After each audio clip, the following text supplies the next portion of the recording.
최근 코골이로 수면장애에 시달려왔던 8살 난 한규원 어린이가 이비인후과 한방 전문병원을 찾았다.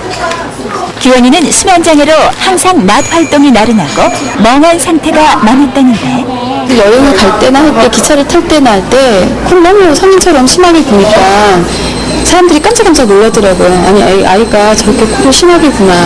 또 본인도 잠잘 때 자고 일어나면 좀 개운하지도 않고 항상 피곤해 있고 애가.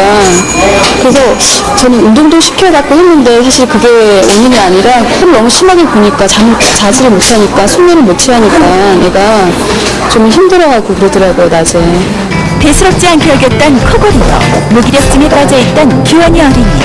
엄마와 함께 진료실로 향하는데, 규원이의 귓속과 목구멍을 촬영해보니 붉게 부어올라 한눈에도 알 수 있듯 그리 상태가 좋지 않고, 그래도 예전에 비해 좋아진 상태라니 그동안의 고생을 알만하다.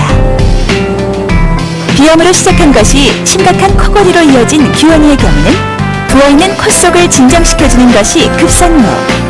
그런 규원이에게 원장님은 면봉 치료와 혀를 자극하는 2층 치료를 하는데, 현재 규원이의 상태는 어떨까?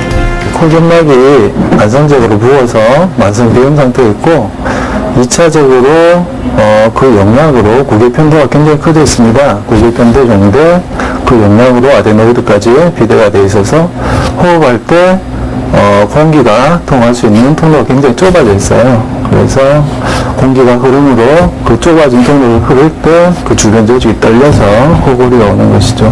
보통 어린이 코골이의 원인은 이렇게 아데노이드나 편도 쪽으로 종괴 쪽이 와서 그렇게 오는 경우가 대부분 많습니다.